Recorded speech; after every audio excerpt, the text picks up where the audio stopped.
Kantara chapter 1 ಸಿನಿಮಾದ ಒಟ್ಟು collection ಎಷ್ಟು? ಎಲ್ಲರಿಗೂ ಗಿರ್ಮಿ ಕನ್ನಡ ಟಿವಿ ಯೂಟ್ಯೂಬ್ ಚಾನಲ್ಗೆ ಸ್ವಾಗತ ಅಂತ ಹೇಳ್ತಾ ಬಿಟ್ಟು ಶುರು ಮಾಡೋಕ್ಕಿಂತ ಮೊದಲು ಯಾರೆಲ್ಲ ನಮ್ಮ ಯೂಟ್ಯೂಬ್ ಚಾನಲ್ ಮೊದಲು ನೋಡ್ತಿದ್ದೀರಿ ಅವರೆಲ್ಲ ಸಬ್ಸ್ಕ್ರೈಬ್ ಮಾಡ್ಕೊಳ್ಳಿ ಮತ್ತು ಅಲ್ಲೇ ಪಕ್ಕದಲ್ಲಿರೋ ಬೆಲ್ಲೈಕನ್ ಪ್ರೆಸ್ ಮಾಡಿ. ಭಾರಿ ನಿರೀಕ್ಷೆಯೊಂದಿಗೆ ವಿಶ್ವದಾದ್ಯಂತ ಬಿಡುಗಡೆಯಾದ ಸಂಚಲನ ಸೃಷ್ಟಿಸಿದ ಕಾಂತಾರ ಚಾಪ್ಟರ್ 1 ಸಿನಿಮಾ 1000 ಕೋಟಿ ಕಲೆಕ್ಷನ್ ಮಾಡಲು ವಿಫಲವಾದ ರಿಷಬ್ ಶೆಟ್ಟಿಗೆ ಈಗ ಒಟ್ಟು ಕಲೆಕ್ಷನ್ ಎಷ್ಟು? ಈ ಬಾರಿ ನಿರೀಕ್ಷೆಯೊಂದಿಗೆ ಪ್ರೇಕ್ಷಕರ ಮುಂದೆ ಬಂದ ಸಿನಿಮಾ ಕಾಂತಾರ ಚಾಪ್ಟರ್ 1 ಬಿಡುಗಡೆಯಾದ ದಿನದಿಂದಲೇ ಅದ್ಭುತ ಪಾಸಿಟಿವ್ ಟಾಕ್ ಬಂದಿದೆ. ರಿಷಬ್ ಶೆಟ್ಟಿ ನಿರ್ದೇಶನದ ಈ ಚಿತ್ರ 2022ರಲ್ಲಿ ಸಂಚಲನ ಸೃಷ್ಟಿಸಿದ ಕಾಂತಾರ ಸಿನಿಮಾದ ಪ್ರೀಕ್ವೆಲ್. ಹೀಗಾಗಿ ಈ ಚಿತ್ರದ ಮೇಲೆ ಮೊದಲಿನಿಂದಲೂ ನಿರೀಕ್ಷೆ ಹೆಚ್ಚಿತ್ತು ಅಂತಲೇ ಹೇಳಬಹುದು. ಈಗ ಟಾಲಿವುಡ್ ಪಾಸಿಟಿವ್ ಟಾಕ್ ಬಂದರೂ ಭಾರಿ ನಷ್ಟ ಅನುಭವಿಸಿದ ಅಪರೂಪದ ಸಿನಿಮಾ ಕಾಂತಾರ ಚಾಪ್ಟರ್ 1 ತೆಲುಗು ರಾಜ್ಯದಲ್ಲಿ ನಿರಾಸೆ ಮೂಡಿಸಿದರೂ ಇತರ ಭಾಷೆಗಳಲ್ಲಿ ಸಿನಿಮಾ ನಾಗಲೋಕ ಮುಂದುವರಿಸಿದೆ.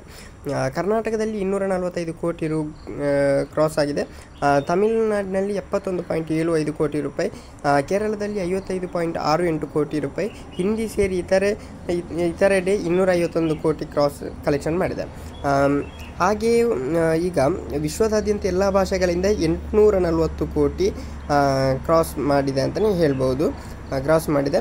ಕಾಂತಾರ ಚಾಪ್ಟರ್ 1 ಗೆದ್ದರೂ ತೆಲುಗು ಮಾರುಕಟ್ಟೆಯಲ್ಲಿ ವಿತರಕರಿಗೆ ದೊಡ್ಡ ಹೊಡೆತ ನೀಡಿದೆ ಅಂತಲೇ ಹೇಳ್ಬೋದು.